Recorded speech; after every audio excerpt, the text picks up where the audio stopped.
Ujú.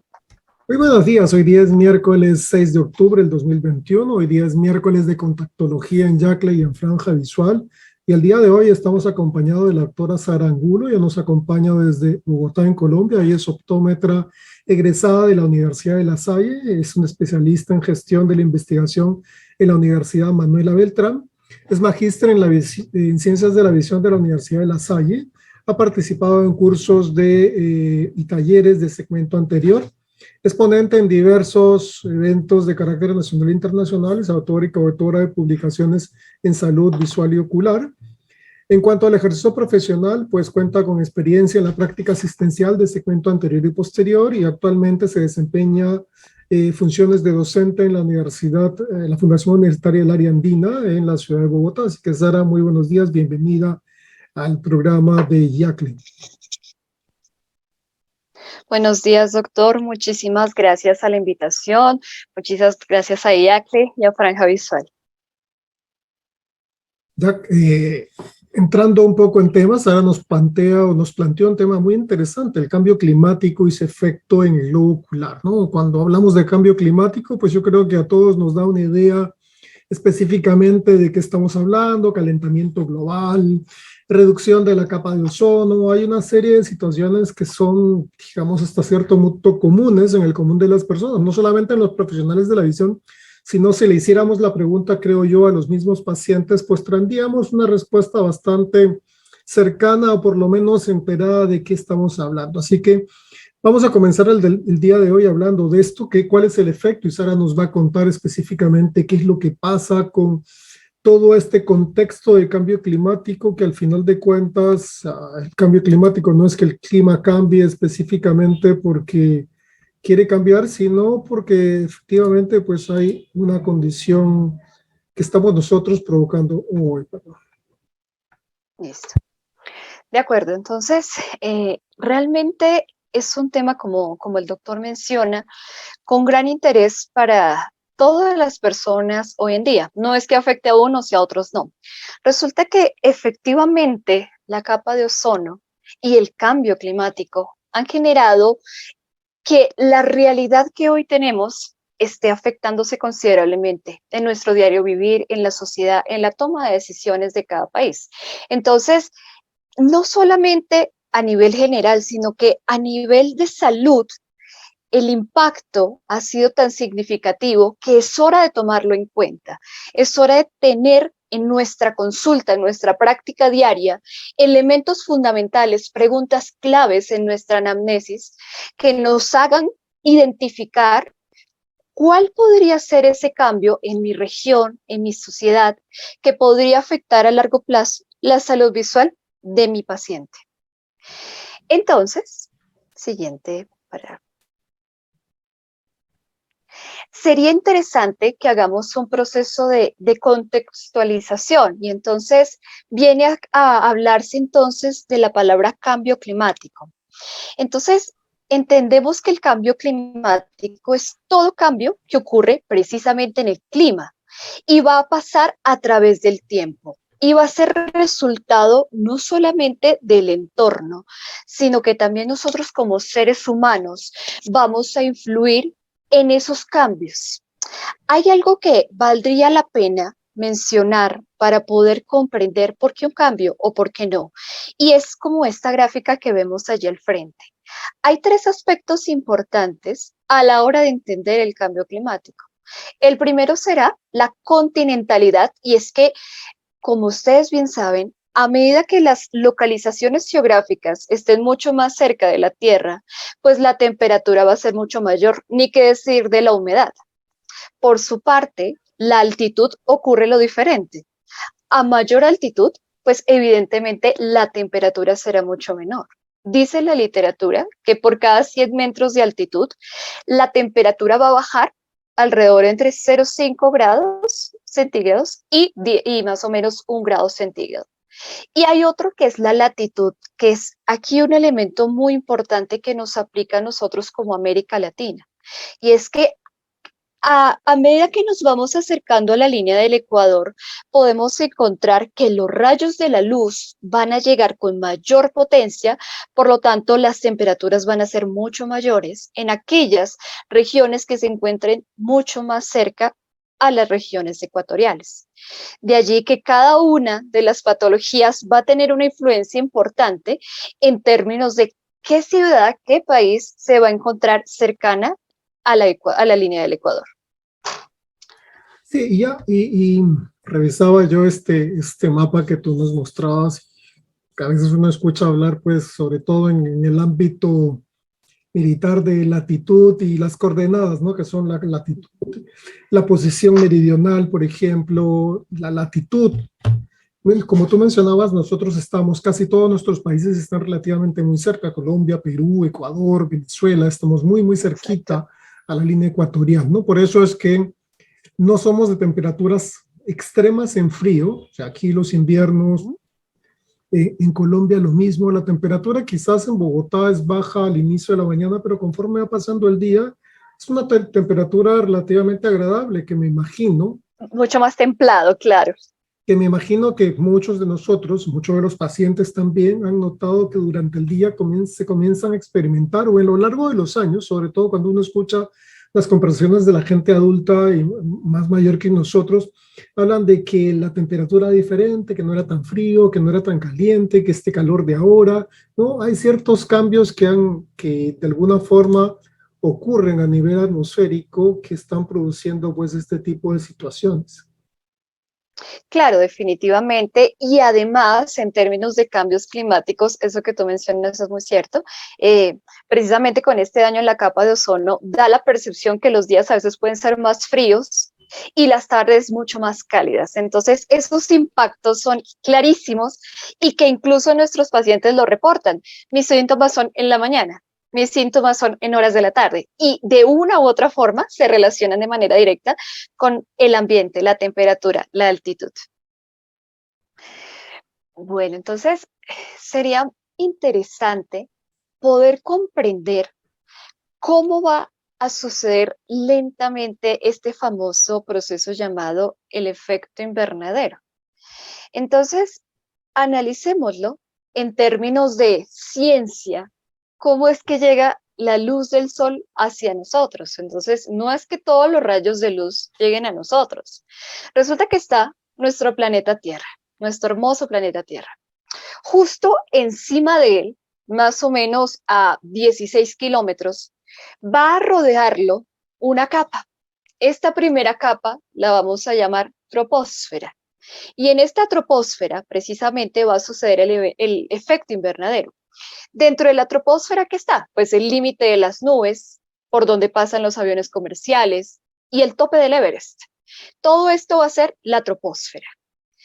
¿Qué va a seguir después de la troposfera? Hay otra capa densa que es a partir de la superficie de la Tierra, más o menos hasta 50 kilómetros, va a haber una capa que se llama la estratosfera.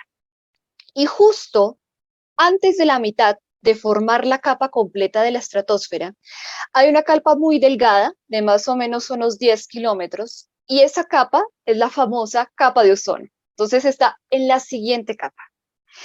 Y dentro de esta estratosfera, ¿qué podemos encontrar? Básicamente, todos los aviones supersónicos y precisamente dentro de esta capa de ozono va a suceder el proceso más importante, que es filtrar los rayos ultravioleta. Entonces, va a suceder algo muy interesante. Dentro del Sol van a llegar muchos rayos. Esos rayos los vamos a conocer como los UV o radiación ultravioleta. Entonces, vamos a clasificarlos dentro de tres categorías. Una categoría va a ser VC, los rayos ultravioleta C, que más o menos serían entre 100 a 280 nanómetros, y apenas se toca esos primeros rayos con la capa de ozono, ella la va a absorber y va a devolverlos a la atmósfera. Mientras que están los rayos UVB, el filtro UVB, entonces más o menos vendrían a ser unos 280 a 315 nanómetros y va a pasar de esos UVB solamente el 5%. Lo demás va a ser absorbido precisamente por la capa de ozono y va a regresar a la atmósfera. Y finalmente están los rayos UVA. Ellos están aproximadamente entre 315 y 400 nanómetros, es decir, justo antes de nuestro espectro visible. Entonces, estos rayos UVA sí van a pasar prácticamente el 100% por esta capa de ozono. Ahora, resulta interesante que aunque solo pasa el 5% de los rayos UVB, dentro de la superficie ocular nos vamos a encontrar con ellos. ¿Y cuáles van a ser esos mecanismos de defensa? Entonces, para los rayos UVC, si la capa de ozono está perfecta, nuestro ojo no se va a encontrar con ninguna de ellas. Pero en cuanto a los rayos UVB, nuestro primer mecanismo de defensa va a ser la córnea. Entonces, la córnea va a ser entonces la primera fuente de protección contra los rayos ultravioleta. ¿Qué va a seguir a continuación? Los rayos UVA. Y precisamente por el potencial de nanómetros, ellos van a llegar hasta nuestro cristalino. Y tiempo después van a llegar a ciertas zonas de la retina. Entonces, los mecanismos de defensa oculares son fundamentales también para poder proteger toda nuestra superficie y evitar la propagación de estos rayos que, aunque son cuidados por el medio ambiente, pueden tener un efecto importante a nivel ocular. ¿Qué también es importante observar? Resulta y pasa que dentro de la troposfera encontramos unos elementos de suma importancia. Esos elementos los vamos a llamar los gases de efecto invernadero. Entonces, dentro de nuestra troposfera van a haber dióxido de nitrógeno, va a haber dióxido de carbono, va a haber propiamente ozono, vapor de agua, metano y algo muy importante que son los clorofluorocarbonados. Entonces resulta que cuando el rayo de sol llega a nuestra atmósfera, obviamente a la troposfera propiamente, estos gases de efecto invernadero lo que van a hacer es que una vez rebota en la Tierra, llegan a ellos, las van a absorber. Entonces, ellos van a convertir ese calor en luz infrarroja. Y precisamente eso es lo que va a permitir que se aumente la temperatura. Luego, entonces, ¿qué podríamos analizar? Que entre mayor gas de efecto invernadero haya, automáticamente va a haber más calor, mucho más calor, porque el gas de efecto invernadero va a obligar a que ese rayo UVB y UVA se condense en la troposfera, entonces nos dé la sensación térmica de que el ambiente está mucho más cálido, mucho más caliente.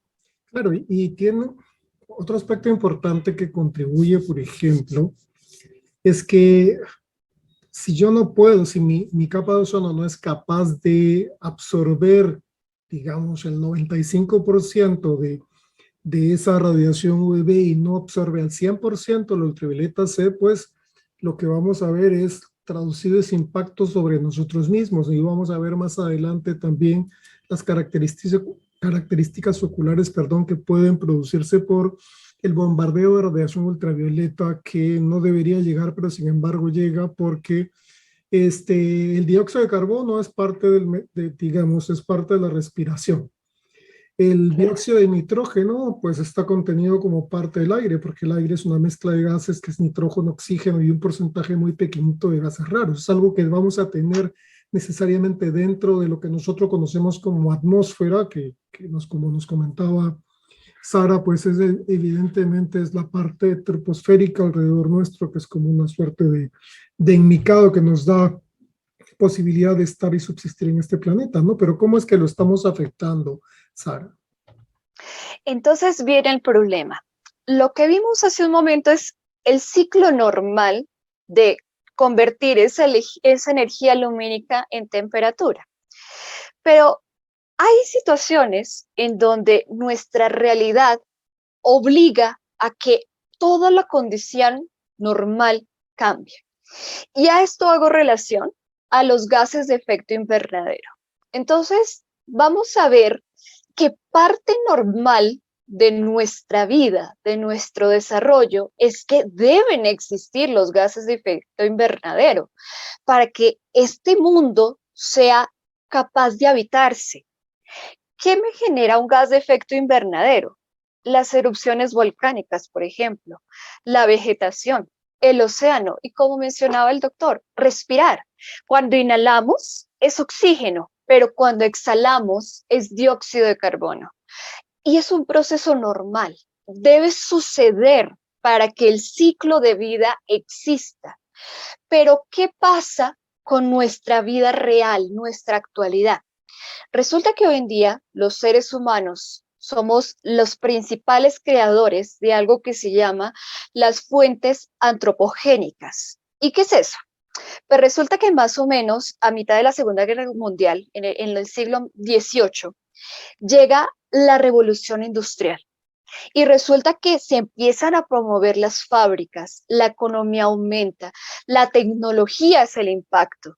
Y es así como aparecen los famosos combustibles. Entonces, resulta que dentro de los combustibles podemos incluir a dos elementos principales. Uno es el carbón y el otro es el petróleo. Estos dos van a encargarse per se de generar la mayor cantidad de dióxido de carbono que va a aumentar la cantidad de gases de efecto invernadero en la troposfera, es decir, va a aumentarla de manera secuencial. ¿Qué elemento adicional? Resulta que la deforestación, pero uno diría, ¿de qué manera un árbol deforestado podría dañar el medio ambiente? ¿Será la respiración? Pues no. Resulta y pasa que la tala indiscriminada obliga a que en muchas zonas hayan quemas de las ramas con ánimo de desechar esas ramas que no se utilizan o con el ánimo de poder deforestar con mayor facilidad el entorno.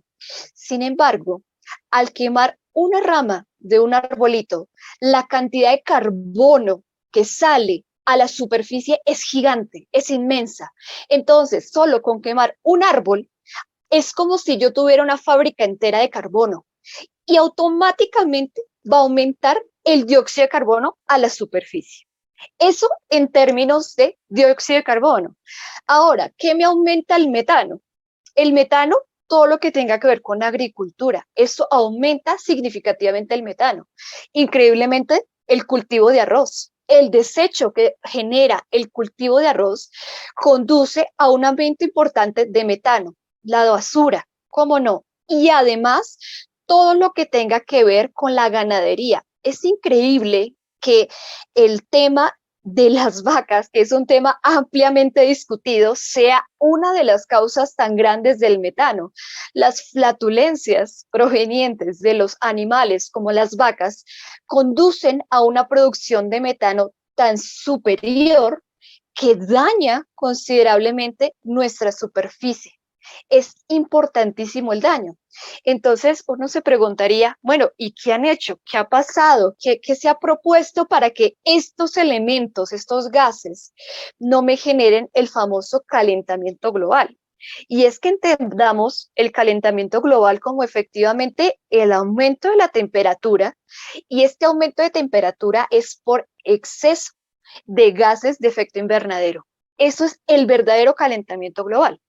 ¿Qué se ha hecho? Bueno, resulta que en el año 1988, en coordinación con las organizaciones mundial las organizaciones de las Naciones Unidas y la Organización Meteorológica, en unión, ellos crearon el IPCC, que eso es básicamente un panel intergubernamental del cambio climático, y dijeron, hay que hacer algo, hay que empezar a trabajar para evitar precisamente este calentamiento global. Y ahí vamos trabajando, ahí vamos mirando cuáles son precisamente esas estrategias para impedir que estos gases se sigan formando de todos estos ejercicios que son de nuestra vida diaria. Prender la luz en exceso, el uso del agua, etcétera, promueve precisamente a que se aumente la probabilidad de que haya calentamiento global. Sí, y es una situación compleja porque eso de alguna forma ocasiona grandes cambios a nivel del balance en este planeta, ¿no? No solamente es el solo hecho de decir, bueno, el mundo después de de la Segunda Guerra Mundial, la industrialización, de ciertos problemas económicos a nivel global, mostró cierto bienestar económico y eso se ha reflejado que en países como los nuestros incluso pues haya ciertos, digamos, signos de bienestar que conducen o inducen a mayor consumo de energía eléctrica, a mayor consumo de combustibles fósiles, a sencillamente pues utilizar más los automóviles, el tránsito en nuestras ciudades tan congestionadas, involucran quemar cantidades inmensas de combustible y producir cantidades grandes de dióxido de carbono solamente por el solo hecho de estar detenidos con el auto prendido. En el caso particular de la aviación, por ejemplo, los aviones también, hay, las aerolíneas están obligadas a partir de este panel también.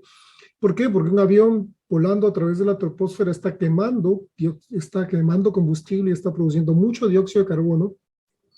Y si uno tiene la oportunidad, o tenía la oportunidad de viajar con mucha frecuencia, veía lo congestionado que iban los aeropuertos, la cantidad de vuelos, y así como hay tráfico de automóviles, pues había un gran tráfico de aviones también. Este mundo como que nos volvimos locos de alguna forma, y lo que estamos produciendo pues es un caos, ¿no? Quizás no lo estamos, hoy día son 2 grados de repente, pero en 20 años al futuro, en 30 años al futuro, en 40 años al futuro, a la vez pues pasada escuchaba una comunicación respecto a este tipo de problemas y decía, ¿cuál va a ser el planeta que mis hijos o mis nietos van a recibir, ¿no? Y los hijos de ellos en el futuro. Quizás nosotros no lo vamos a estar y no lo vamos a sufrir, pero uno se angustia pensando en ese tipo de situaciones.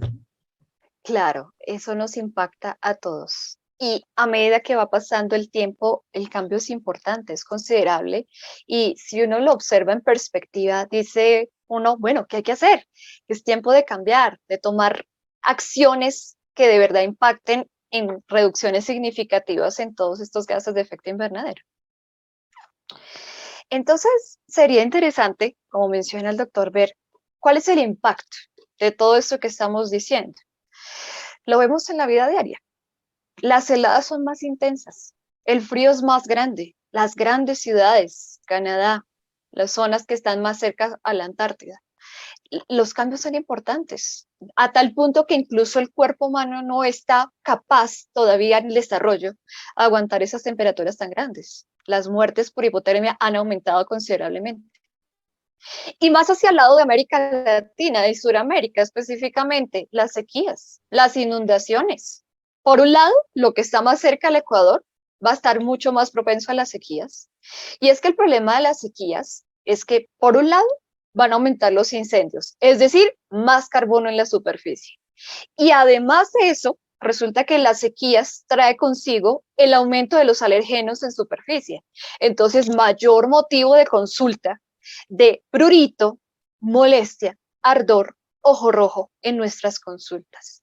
Y por el otro lado, en las zonas que son mucho más alejadas del Ecuador, van a suceder lo contrario, las inundaciones. ¿Y cuál es la consecuencia de la inundación? Pues las enfermedades transmisibles, ¿cierto? La posibilidad de que haya más repercusiones, por lo menos a nivel ocular, y significativas. Y no solo esto, sino que implica un costo importante para los sistemas de salud, porque ¿cómo vamos a hacer para cubrir tanta demanda de enfermedades cuando los recursos internos incluso están tan limitados? Entonces, es un impacto considerable en todas las áreas no solamente pues de optometría, sino de la salud en general. La calidad de vida de las personas se está viendo comprometida, se está repercutiendo de manera significativa. Ni qué decir el derretimiento de los polos. Uno diría, claro, más agua. Sí, pero no. Resulta que al derretirse los polos genera un cambio importante en el pH, una acidificación importante. Entonces es un agua no servible para la humanidad. Entonces tampoco el derretimiento de los polos es ideal. Además que eso trae consigo pérdida de fauna y flora. Hoy en día, ¿cuántos animales se han extinto? Precisamente por el cambio climático. Entonces, sí impacta a todas las áreas.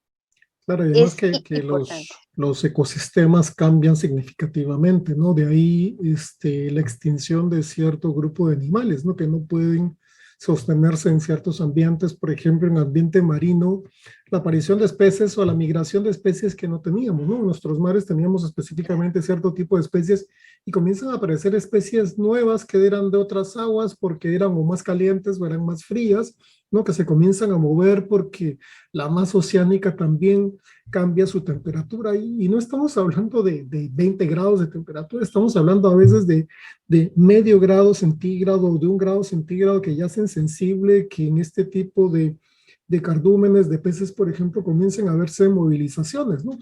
Uno lo ve en los países que tienen costa, que la gente que trabaja en el área de la pesca se queja de que antes pescaba a 15 kilómetros o 15 millas náuticas de la costa, ahora tienen que ir a pescar pues a las 200 millas náuticas lejos de la costa porque ya no cae pescado como antes caía, ¿no? Entonces todas esas cosas impactan no solamente, digamos, la parte sanitaria, sino también de forma indirecta, primero la nutrición, porque ya no puedes consumir, la economía por otro lado, y finalmente la salud, ¿no? Que es el impacto que nosotros vamos a ver como profesionales y proveedores de salud. Veamos entonces cómo es el inicio de la parte ocular, ¿no? O sea, comencemos por la capa de ozono. ¿Cómo es que la capa de ozono se destruye de alguna forma, ¿no? ¿Cómo podemos contribuir haciendo conciencia nosotros mismos para evitar que esto se produzca? Yo creo, uno dice, bueno, es que lo que yo haga no va a impactar, pero lo que hago yo, lo que haces tú, Sara, lo que hacen, no sé, 4.000 o 5.000 optómetras en el día a día por tratar de mejorar esta condición, creo que a la larga sí nos van a sumar. Entonces, es muy interesante lo que tú mencionas. Por un lado está el aumento de la temperatura por el efecto invernadero, pero por el otro lado está la capa de ozono. Y entonces resulta que pues les venía hablando obviamente del dióxido de carbono, el nitrógeno, la evaporación del agua, pero había uno que yo no les había todavía comentado, y es precisamente los clorofluorocarbonados. Resulta que esto lo aplicamos o lo utilizamos en nuestro diario vivir, en la refrigeración, en los agentes de limpieza, disolventes, incluso el inhalador, aerosoles, todos los plásticos, polietileno, etcétera. Y el detalle tan pequeño del aire acondicionado. Entonces, recordemos que esta capa de ozono, precisamente de qué nos va a proteger, de los rayos ultravioleta. Entonces, imagínense que más o menos en los años 70, alguien empezó a observar la capa de ozono y dijo, se está reduciendo. Luego entonces están aumentando el ingreso o el porcentaje de filtros ultravioleta, de rayos ultravioleta, perdón, a la superficie. Entonces es la famosa palabra el agujero de ozono. ¿Y por qué se llamó así? Porque resulta que en el lado de la Antártida el adelgazamiento ha sido tan significativo que da ya la impresión total que es un agujero. Luego entonces podrán imaginarse los cambios tan importantes que suceden a nivel de todo el cuerpo en estas zonas, no solamente el frío per se. Entonces, ¿qué es lo que hace este clorofluorcarbonato? Resulta que es algo bastante importante porque el clorofluorocarbonato lo que va a hacer es que va a robar una de las moléculas de oxígeno que va a estar en la capa de ozono. Y al robar esa molécula de oxígeno, que recuerden que el oxígeno es O3, va a liberar ese oxígeno. Entonces va a quedar solamente O2. Y resulta que esa unión de O2 no va a ser lo suficientemente fuerte para evitar que los rayos UV se absorban o se reflejen respectivamente, sino que va a ser una capa tan delgada, una malla tan delgada que no va a tener la fortaleza suficiente para poder delimitar y evitar tanto ingreso de luz ultravioleta. Entonces, eso es lo que va a hacer el flúor, el cloro y el bromo. Específicamente, va a ser como un catalizador para que posteriormente, cuando ellos suban a la capa de ozono, la destruyen y automáticamente liberan oxígeno. Uno diría, eso no está mal. No, lo es, porque esa liberación de oxígeno es limitar, mitigar la potencia de la capa de ozono a nuestro planeta. ¿Qué han hecho? Pues resulta que en la cumbre de Río, más o menos en los 70, surgió la necesidad de hacerle un control precisamente a la venta indiscriminada para ese entonces de los fluorocarbonados.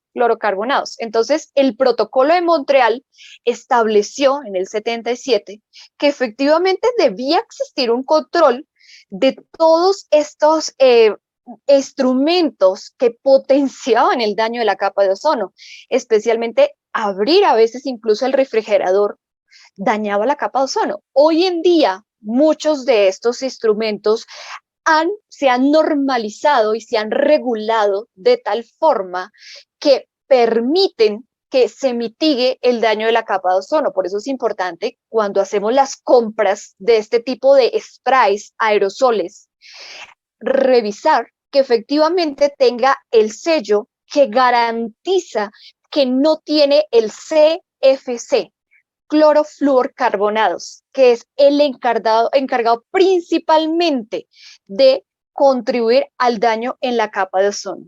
Es muy interesante observar que en nuestro contexto de Latinoamérica y del Caribe, somos responsables del 8.3 de las emisiones de aerosoles en el mundo. Uno creería que no es significativo, pero dada la magnitud de nuestra realidad, es bastante significativo.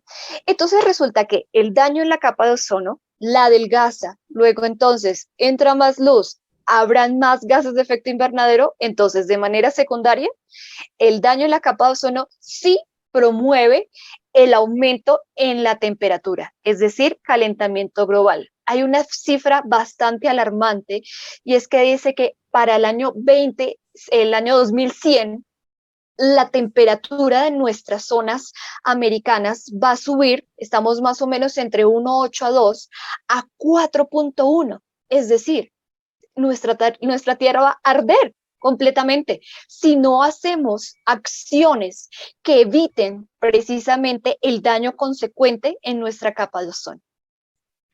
O sea, tenemos un panorama que es crítico realmente, ¿no? Esto es algo que ya se viene revisando casi por los últimos 50 años. No es algo que lo sabemos hoy día, sino que creo que no hemos ido tomando conciencia, así como se hacen políticas, digamos, de Estado respecto a la protección, deberíamos ir trabajando paralelamente todos los interesados, porque al final de cuentas, en este caso los interesados somos todos, porque esta es nuestra casa, este planeta es nuestra casa, y de no hacer nada, pues como tú decías, en el 2100, quizás no vamos a estar nosotros, pero los seres humanos que estén en este planeta todavía para ese momento pues van a pasarla muy mal, ¿no? Entonces dirán, pues esto fue consecuencia del inicio del siglo XXI, o fue porque los que vivieron el siglo XX no se les ocurrió hacer nada para solucionar el problema, o no tuvieron de alguna forma ese interés de poder hacerlo porque vivían en la abundancia y todo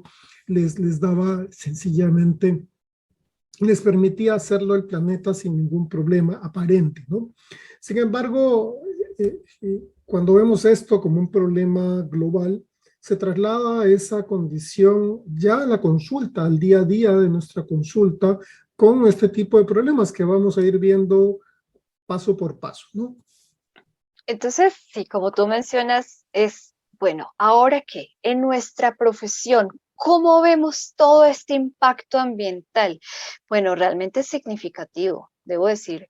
Hay muchos elementos a considerar, pero hablemos de uno de los de mayor impacto, y es precisamente el daño en la capa de ozono que promueve a mayor radiación ultravioleta.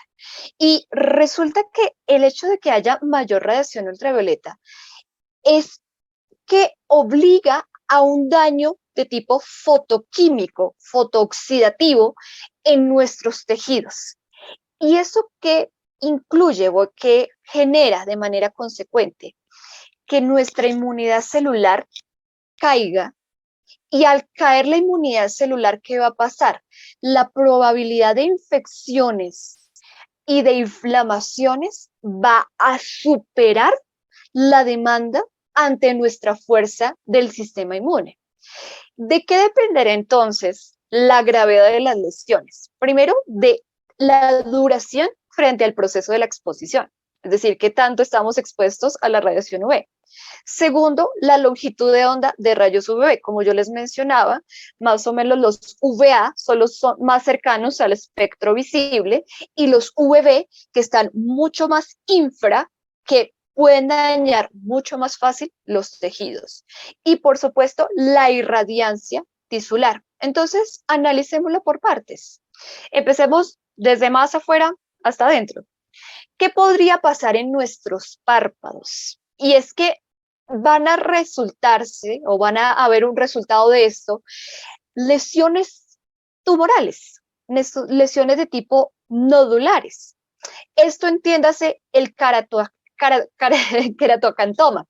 Entonces, el queratocantoma no solamente va a estar en el párpado, sino también lo vamos a ver en las zonas expuestas, en la zona de piel. Entonces, van a ser lesiones que deberíamos trabajar de manera conjunta con dermatología. Hay que pensar de qué manera entonces deberíamos enseñar a nuestros pacientes a proteger esas superficies para evitar precisamente la propagación de este tipo de lesiones. Otra y de las más preocupantes son los carcinomas vasocelulares palpebrales. Es uno de los más graves porque puede implicar un daño considerable y que además de tipo cancerígeno en nuestro paciente. Otro importante es la queratosis actínica y a su vez la formación de neoplasias, zonas expuestas, ni que decir pacientes con tez mucho más claras, son más propensos por la ausencia de melanina, evidentemente el tejido queda mucho más susceptible al desarrollo de este tipo de lesiones tumorales significativas y que repercuten mucho en la calidad de vida de las personas. No genera confort, genera dolor, genera que todas esas zonas tengan una resequedad importante y así las cosas tengamos que tratarlo durante un largo tiempo y requerir ayudas no solamente hacia el área del cuidado visual, sino profesionales anexos del cual trabajemos mancomunadamente para aliviar estos síntomas.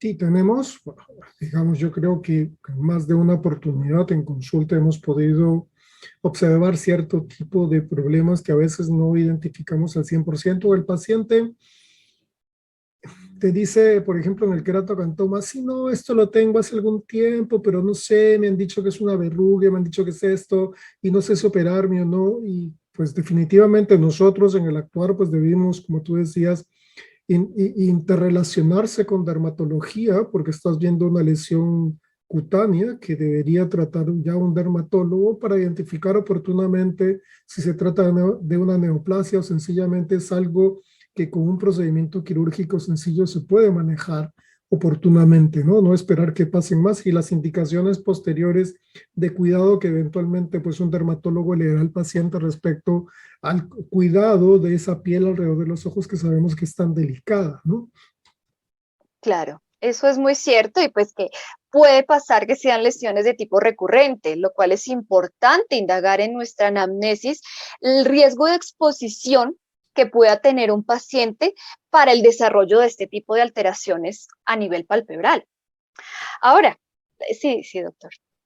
Cuando veía la imagen del pterigión y la pinguécula, muchas veces vemos en la práctica clínica y en los que adaptamos lentes de contacto, por ejemplo, que el principal, digamos, escollo al adaptar un lente de contacto es un pterigión en el paciente, una pinguécula, sobre todo en los lentes de gran diámetro que últimamente se adaptan, siempre presentan una dificultad y se piensa, no estamos yendo a buscar la asociación entre la causa y el efecto, sino estamos yendo básicamente a resolver el signo clínico a través de una cirugía y no tratar de identificar por qué ocurre, ¿no? Por qué los pacientes tienen pterigium que pueden ser recurrentes o por qué los pacientes que no tenían antecedente familiar comienzan a desarrollar pterigium, ¿no? Entonces, digamos, la exposición a radiación ultravioleta tiene niveles superiores en estas últimas 2 décadas que también va a influir definitivamente en que el incremento significativo de la incidencia de este tipo de condiciones esté presente en la población y las veamos con mucho más frecuencia en nuestra consulta diaria, ¿no? Sí, doctor, y precisamente hablando de la conjuntiva y del terigio, resulta que los rayos UVB y UVA, especialmente los UVA, que generan cambios ya a largo plazo, ¿qué van a suscitar? Resulta que lo primero es que, como bien saben, cuando la luz entra en contacto con la nariz, va a hacer ese reflejo directamente hacia principalmente la zona nasal. Entonces, esa irradiación constante, pues llega un momento en donde el tejido ya no puede aguantar, o sea, ya no tiene una capacidad total, un sistema inmune lo suficientemente fuerte para poder actuar contra una radiación como esta. Entonces, primero, ¿qué va a suceder a nivel del limbo? Va a matar las células limbales. Entonces, ¿qué va a pasar? Hay una muerte de células madre. Y al haber esa muerte de células madre, va a favorecerse la proliferación de este tipo de hiperplasias. Asimismo, ¿qué es lo que hace este rayo UV y por qué es tan significativo en esta patología? Resulta que este UV va a propiciar que haya una mutación en el gen que es supresor de tumores. Específicamente tiene el nombre de P53. Entonces va a mitigar que exista este proceso de apoptosis y al no haber un proceso de apoptosis va a activar las citoquinas, metaloproteinasas, va a conducir a que haya incluso una disolución de la membrana de Bowman y que estos terigios de las personas que están expuestas al sol directamente sean tan importantes y tan severos en comparación con un terigio, por ejemplo, congénito, bueno, adquirido, obviamente de manera familiar. Entonces, es importante observar estos terigios. Hablábamos con el doctor y es que, por ejemplo, los agricultores, de 10 agricultores, el 7.5 tienen terigios. Y en los casos más severos de irradiaciones a largo plazo, no solamente se dañan las células madre nasal, sino que también las células madre temporales. Entonces son esos terigios que crecen para ambos lados y que, claro, el confort es absolutamente nulo en estos pacientes. Entonces, como muy bien menciona el doctor, normalmente nos limitamos a tratar y demás, pero es importante buscar más allá las causas, indagar, empezar a tomar reportes de nuestras regiones y ver la prevalencia de este tipo de alteraciones. Si hay zonas o regiones donde más lleguen a nosotros este tipo de pacientes y empezar a mover esa salud pública en nuestros países y decir, bueno, ¿qué está pasando? Hagamos algo al respecto.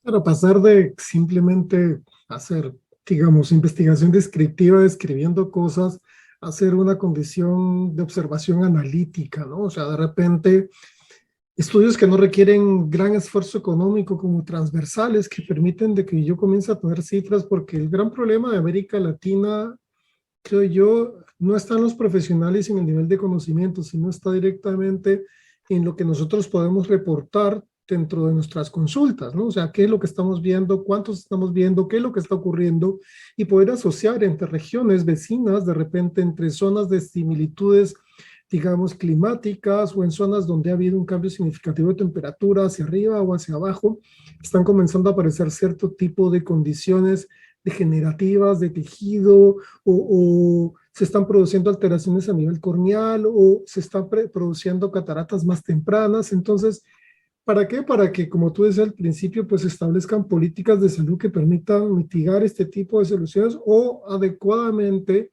y oportunamente darle consejo a la población de qué debe y qué no debe hacer y cómo se debe proteger, que yo creo que es importante, que no cuesta mucho esfuerzo tampoco, ni económico, ni de conocimiento, y yo creo que va a ser un aspecto muy importante para nuestra región.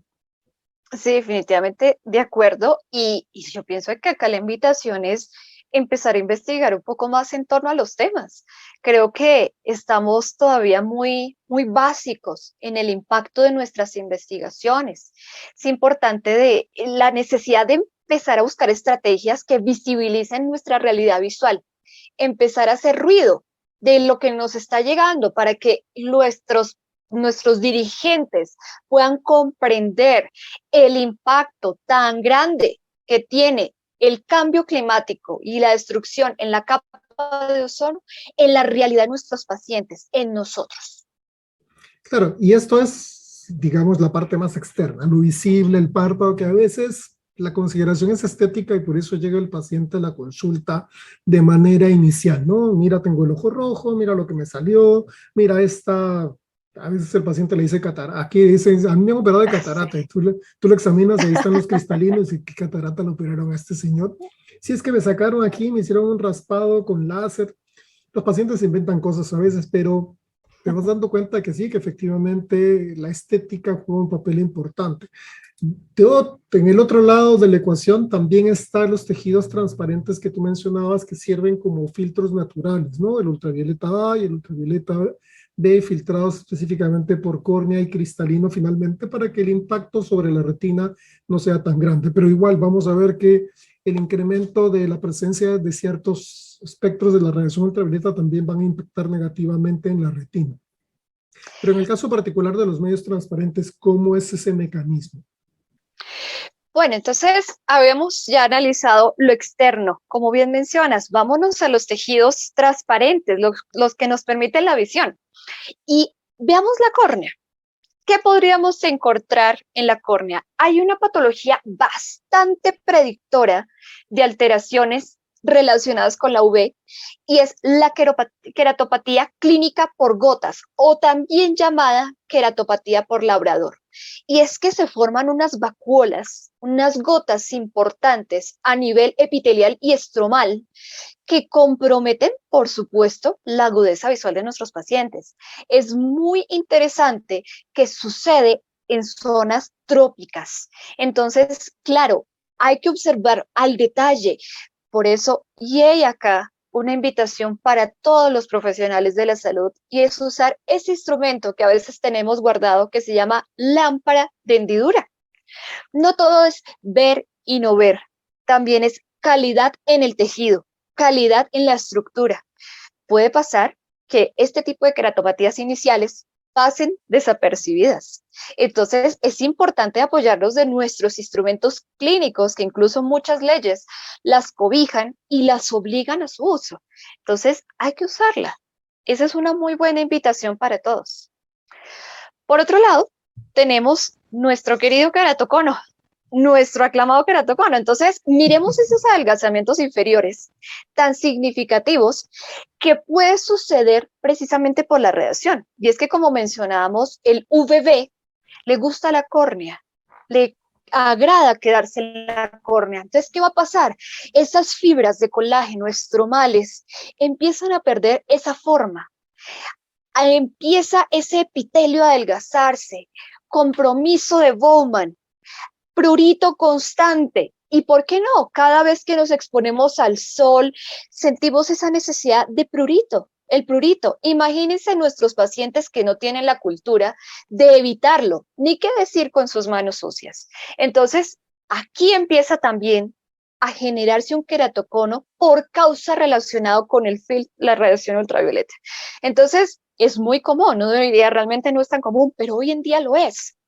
Hoy en día, en la indagación clínica del queratocono en nuestros pacientes, está esa. Mi trabajo, mi vida diaria es estar afuera. Y esa va a ser la causa principal del daño en estas fibras de colágeno, en esta activación de metaloproteinasas. Entonces, es importantísimo, por eso, siempre hacer una muy buena sección óptica, por ejemplo, y evaluar muy bien esos adelgazamientos paracentrales que van surgiendo precisamente por esa exposición constante a radiación ultravioleta. No, y también, y ahora que lo mencionas, uno cae en cuenta que si bien uno asocia o la asociación principal de la presencia o la representación mayor del queratocono clínicamente hablando está directamente asociada a los pacientes que van a cirugía refractiva y porque se les hace exámenes topográficos, se detectan queratoconos más tempranamente. Sin embargo, hay muchas de estas poblaciones en las cuales no ves un antecedente genético o hereditario de queratocono, comienzan a aparecer y la pregunta de los padres es ¿y por qué? ¿Por qué a él y no al resto? Y quizás, como tú dices, el tema esté directamente asociado a cómo reacciona, cómo responde mi córnea a la presencia del espectro de la radiación ultravioleta, esa longitud de onda, que finalmente puede generar alteraciones a nivel, digamos, de la cadena de genética de ese tejido y producir pues los cambios, ¿no? O sea, lo que nosotros vemos después clínicamente y tratamos de corregir visualmente, darle al paciente mejor calidad de vida por la visión, pero digamos no estamos atacando nuevamente la prevención, ¿no? Simplemente estamos yendo a disminuir o mitigar el efecto en los pacientes. Claro, exactamente. Entonces, la invitación es ir un poco más allá, a ahondar mucho más nuestras anamnesis, nuestro motivo de consulta. ¿Qué otros elementos podemos encontrar? Precisamente en consecuencia a todas estas exposiciones de térmicos, cambios y demás, pues van a acontecer las queratitis secas y que va a traer consigo también pues su ojo seco. Entonces, claramente el cambio de temperatura va a alterar la capa más externa de nuestra película lagrimal, fomentará mayor evaporación lagrimal y por lo tanto los ojos secos que se están viendo hoy en día, si ustedes lo han notado en las consultas, han aumentado considerablemente y precisamente está relacionado con ese sobreuso de aire externo que está perjudicando considerablemente la superficie. Claro, es un hecho. La pandemia cambió muchas circunstancias, pero bueno, ahora abre el ojo seco es por computador, pero bueno, son circunstancias que van sucediendo, Ahora pero la sí o culpa es el sí, computador. sí. Entonces, ahora sí o sí, evaluar la película lagrimal debe ser parte de nuestra rutina diaria, un boot, o nomás observar las miras en el queratómetro. Qué gran información tenemos allí. Y eso nos va a permitir tomar una decisión acertada en relación al manejo de nuestros pacientes. Bien. Y eso sería en cuanto a segmento plenamente anterior. Veamos algo más intermedio. Veamos el cristalino. ¿Qué va a pasar con la radiación ultravioleta? Pues evidentemente el desarrollo de cataratas. Principalmente van a acontecer las cataratas de tipo cortical. Son las que más van a aparecer en estos pacientes. Y resulta que a nivel de radiación ultravioleta, las proteínas cristalinianas que se encargan de la transparencia del cristalino van a plegarse. Y al plegarse, ¿qué va a suceder? Van a formar agregados y esos agregados se van a observar en forma de catarata cortical. Entonces, una muy buena exploración en lámpara de hendidura va a permitir realizar un diagnóstico bastante acertado de este tipo de alteraciones. Recordemos que la que va a llegar directamente al cristalino va a ser la radiación UVA. Por eso es que ella, aunque entra al 100%, su daño va a ser poco a poco, poco a poco. Entonces, por eso es que la observación primero va a ser de tipo cortical. Claramente se han reportado casos de subcapsular posterior. Sin embargo, lo que más sucede son cataratas de tipo cortical. Hemos visto, hemos abordado la parte anterior, ¿no? Ese primer trayecto de viaje de la radiación ultravioleta a través de las estructuras, ¿no? Primero la parte de los anexos, pasamos por la córnea, llegamos al cristalino, pero ¿qué sucede a nivel de o sea, del polo posterior? Específicamente en esa retina, ¿no? Donde finalmente termina toda la información visual y a veces no solamente es espectro visible, sino hay un porcentaje importante de radiación ultravioleta que a la fecha no se puede filtrar y que finalmente termina impactando en nuestras células de la retina. Sí, definitivamente a nivel retinal sucede que esta radiación UVA y UVB va a llegar directamente a nuestro epitelio pigmentario de la retina, va a ralentizar su proceso de fagocitosis. Al alterar el proceso de fagocitosis por daño en el epitelio pigmentario, va a consecuentemente desarrollar esto que observamos en el fondo de ojo, que son las drusas. Entonces, esas drusas van a suscitar el análisis de algo está sucediendo a nivel de las capas mucho más externas y mucho más internas, que es consecuencia entonces de este daño, esta quema que está generando hacia el EPR. Lo mismo se han reportado casos de corioretinopatía central serosa asociado también al uso de la radiación, de este tipo de radiación ionizante, ¿no? Ahora, algo muy interesante es que en torno a también como a catarata y demás y alteraciones de retina como la degeneración macular y este caso que vemos aquí de glaucoma, es que hay un tip que es muy importante. Resulta y pasa que cuando entra la radiación ultravioleta a la retina o se ve afectada la retina, el primer fotorreceptor que se daña a consecuencia de la radiación es el fotorreceptor cono M. Recordemos que el cono M viene de small y quiere decir que se van a dañar los conos azules. Entonces es muy interesante porque estos pacientes van a adquirir una pérdida no significativa, pero sí parcial del color azul. Entonces, es una manera bien importante también de diagnosticarlos, evaluar la visión al color y establecer por sí mismo también la sensibilidad al contraste, que empieza a reducirse significativamente en estos pacientes. Entonces, imagínense el cambio tan importante, no solamente es ver la sensibilidad baja, sino que también se genera tritanopias, alteración al color azul, como consecuencia tan solo de esta radiación ultravioleta que nos está dañando de manera significativa nuestros ojos. Miremos este caso, glaucoma. ¿De qué forma? Lo mismo, las células ganglionales que están conformando esta excavación, este nervio óptico, van a dañarse con el tiempo por la exposición constante. Y es que resulta y pasa que obviamente el cristalino como medio refringente va a evitar que pase, pero el tiempo es así, el tiempo hace que siga propagándose, propagándose y va a llegar un momento en donde la retina se va a perjudicar. Hoy en día la investigación está en esto.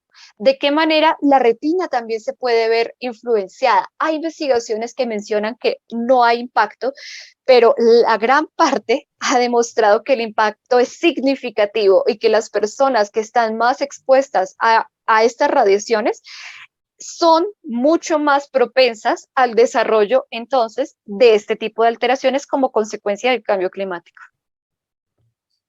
La vez pasada conversaba, alguien me preguntaba, un estudiante, y me decía justo respecto al glaucoma, y me decía, entonces el diagnóstico se hace por campo visual. Y yo le decía, mira, un campo visual te va a detectar cualquier defecto campimétrico dentro de los 30 grados centrales. Eso quiere decir que cuando el paciente llegue a un defecto campimétrico, ya tiene una condición seria de compromiso de su campo visual. Y entonces le digo, lo que nos estamos haciendo es hacerlo lo simple y lo sencillo, que es confrontar al paciente, que es el campo visual más simple y más fácil de poder hacer. Quizás no es técnicamente la información, cuantitativamente la información más precisa, pero de alguna forma puedo estimar, ¿sí?, grandes pérdidas del campo visual, que es algo que no hacemos, ¿no?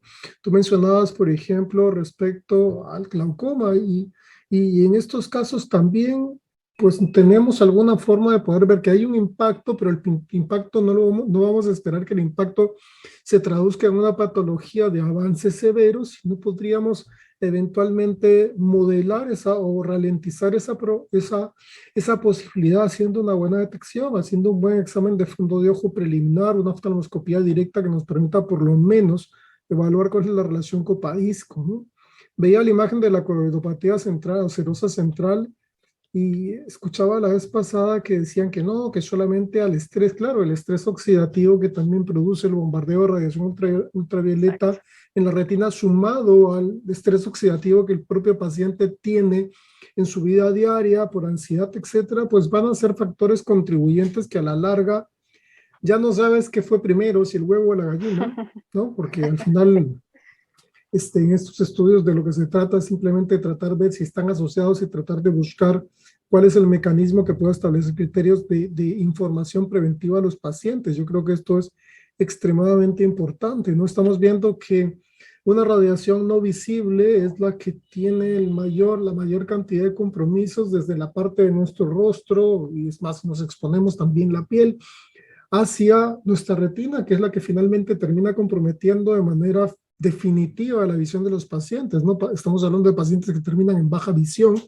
simplemente como un criterio de tratar de recuperar ciertas habilidades que ya perdieron, ¿no? Entonces, yo creo que esto es sumamente importante.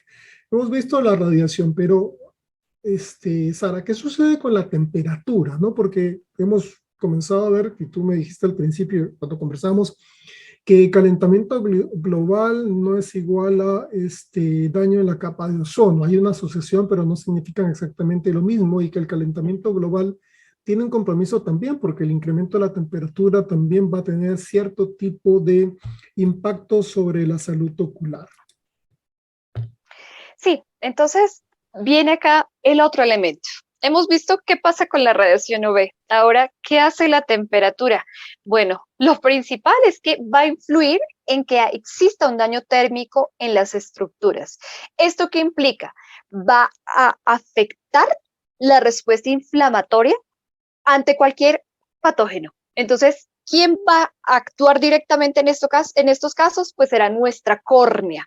Ella es la encargada de esas respuestas, además de la película lagrimal. Entonces, una de las más comunes en estos casos de afectación de temperatura será entonces lo relacionado a queratitis bacterianas, principalmente por Staphylococcus aureus y en segunda instancia por Pseudomonas. Y es que si uno analiza la literatura, es más frecuente encontrar este tipo de lesiones en climas más cálidos. Y la relación está directamente a la temperatura. Baja el sistema inmune y automáticamente le es mucho más fácil a la bacteria propagarse. A la bacteria le gusta la temperatura. La bacteria se siente cómoda, es capaz de propagarse con facilidad. Entonces, es importante observar estas regiones y cómo incluso empieza un tema más importante, y es las resistencias bacterianas, porque cada vez son más comunes las queratitis. Luego entonces los medicamentos empiezan a suscitar estos ejemplos, estos ejercicios de resistencia bacteriana. Bien. Por otro lado, no solamente las bacterias, sino también hacia el lado de las queratitis micóticas. Pero acá, digamos que son un poco menos más comunes, también ocurren en lugares de gran temperatura, pero por fortuna son mucho menos más comunes porque ustedes, como bien saben, el manejo es más complejo y incluso pueden haber complicaciones a nivel posterior que pueden comprometer a largo plazo la vida de los pacientes. Algo que viene aquí y que realmente es bastante preocupante, y que tomando como referencia lo que nos dice la Organización Mundial de la Salud, es las causas de ceguera. Una de las causas de ceguera de las enfermedades transmisibles es precisamente el tracoma. Uno diría completamente erradicado, pero no. Resulta que la temperatura hará que los mares, los ríos, etcétera, disminuyan su afluencia. ¿Y qué va a pasar? Las personas, especialmente las zonas de trópico, Amazonía, culturas, tribus indígenas, van a contar con menos recursos hídricos. ¿Qué trae esto como consecuencia? Menos lavado de manos. Y al haber menor lavado de manos, entonces es más propenso que este tipo de personas lleguen a sus ojos diferentes virus y bacterias. Para el caso de nosotros como América Latina, increíblemente el tracoma todavía existe. El tracoma es probablemente que siga existiendo.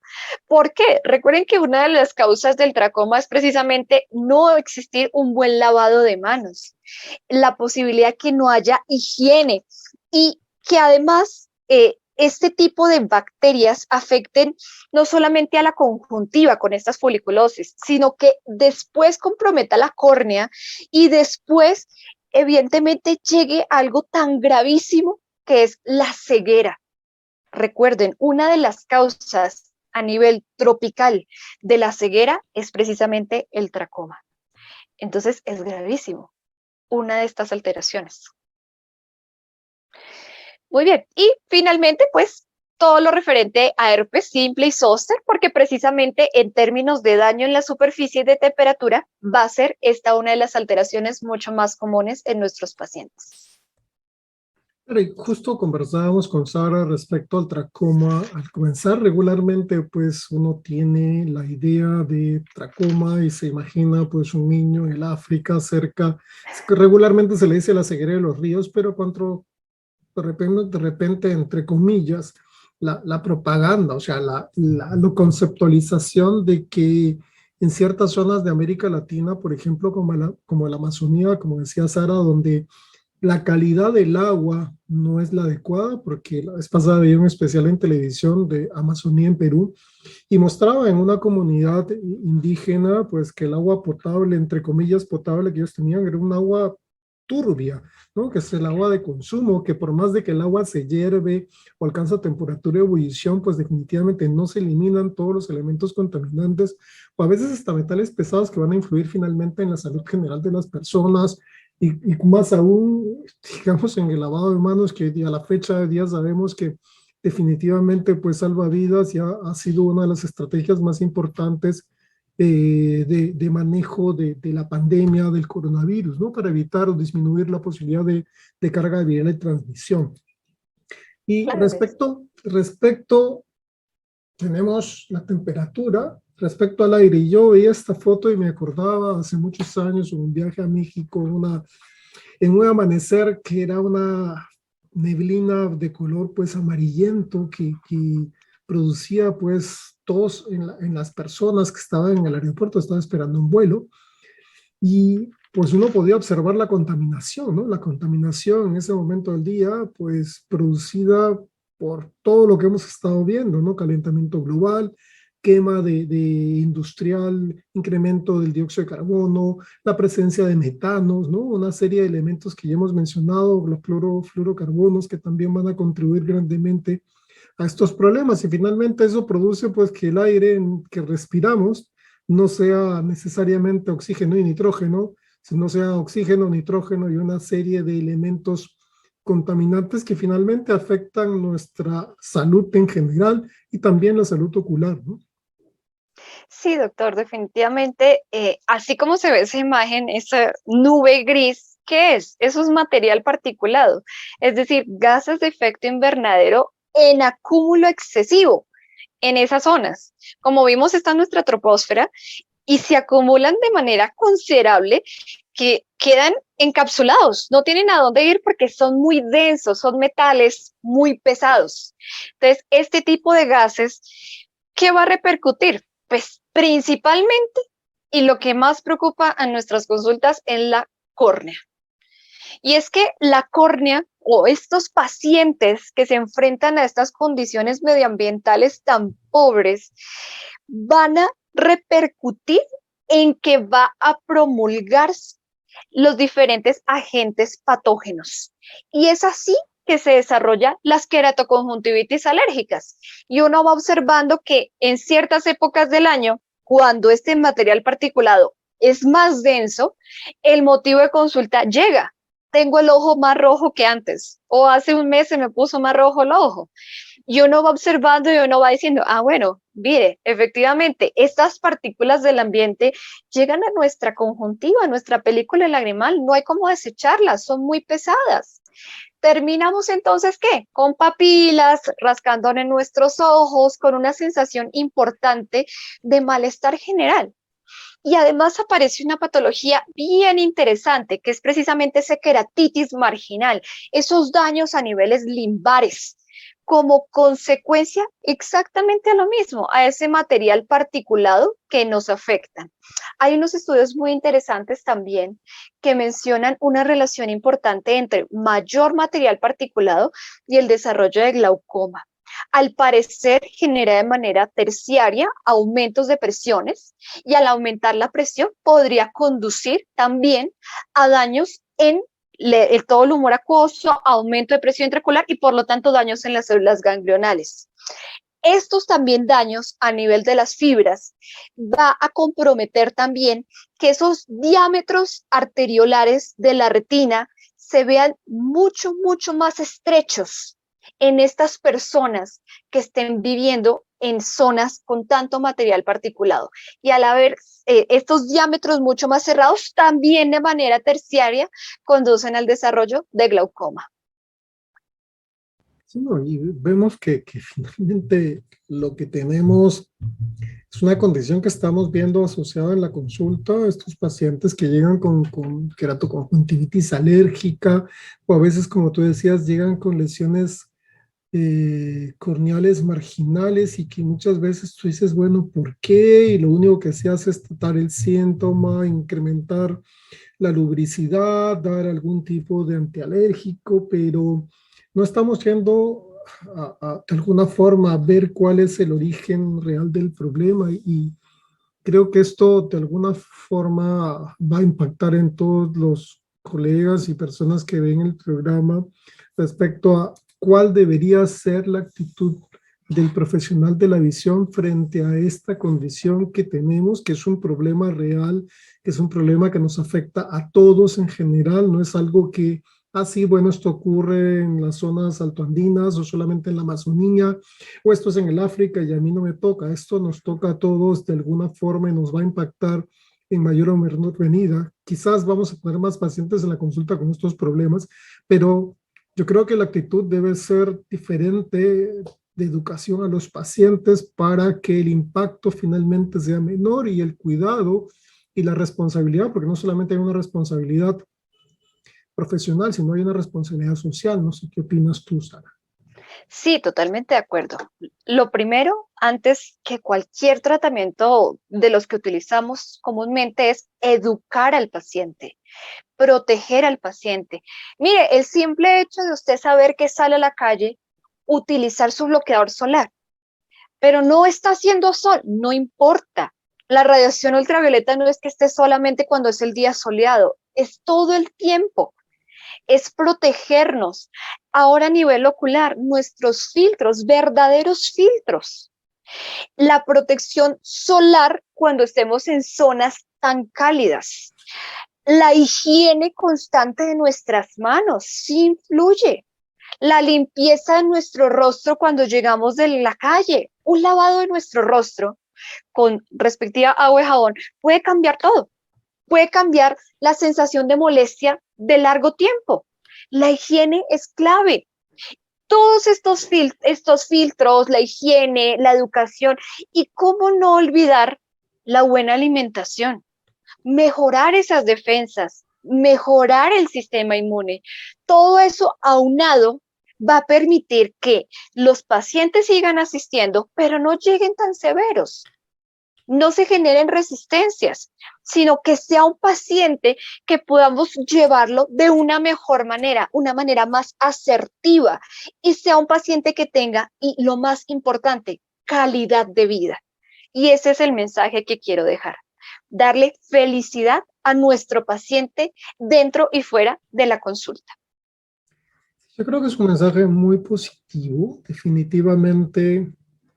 Comparto contigo esa idea, no se trata solamente de ir atendiendo pacientes y diciendo, dando diagnósticos, sino creo que ir a hacer un poco más por ellos mismos, ¿no? Y no es solo el filtro que soluciona el problema, no es solamente, y por ejemplo, algo que no es norma técnica y que sí debería hacerlo, por ejemplo, es los lentes con protección UV, y hay gente que te dice, pero ¿por qué te pones gafas de sol si no hay mucho sol? Sí, hay radiación ultravioleta y me incomoda y me las prefiero poner a no ponérmelas, así sea un paciente métrope, ¿no? Porque a veces tú dices, ya, el paciente con algún tipo de efecto de refracción utiliza lentes correctores, le pongo un filtro ultravioleta, lente corrector o un fotocromático que de alguna forma cumple el mismo propósito y el paciente se está protegiendo su retina en el largo plazo.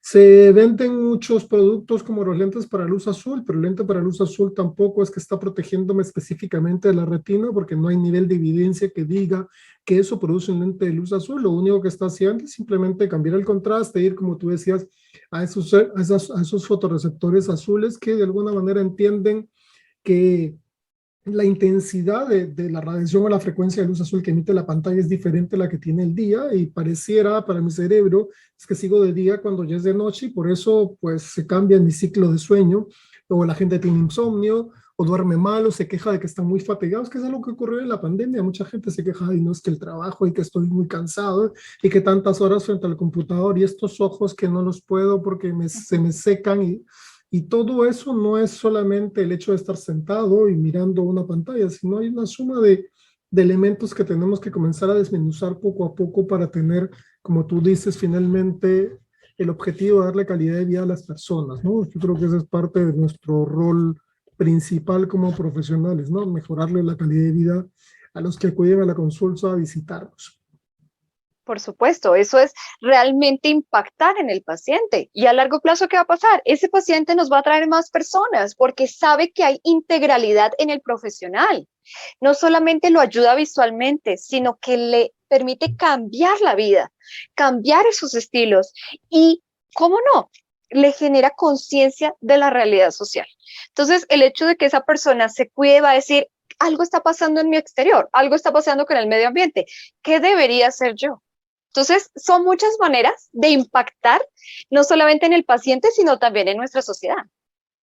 Definitivamente, sí, Sara, y te agradezco la alternativa y la opción del tema, que yo creo que ha despertado ese sentimiento que tenemos todos profesionalmente hablando de querer hacer un poco más por los pacientes.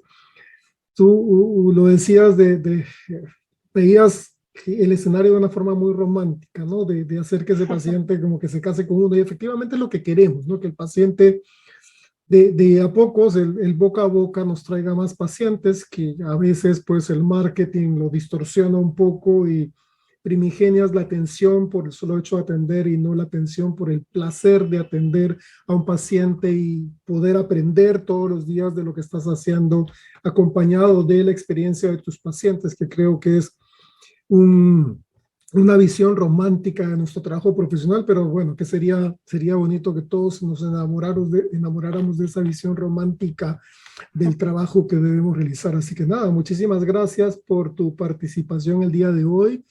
Bienvenida en cualquier otra oportunidad. El tema me pareció sumamente importante y podemos conversar de algunas otras cosas y aprender de cosas nuevas de otros colegas en la región. Muchísimas gracias y los micrófonos para tu despedida. Bueno, doctor, muchísimas gracias. Que esta sea una oportunidad para seguir visibilizando a nosotros como profesionales y pues bueno, muchas gracias, Yacle, a Franja, porque estas son oportunidades para crecer profesionalmente, no solamente nosotros, sino realmente todos, en todas las áreas biográficas, poder aprender un poco cada día es salir cada instante de la ignorancia.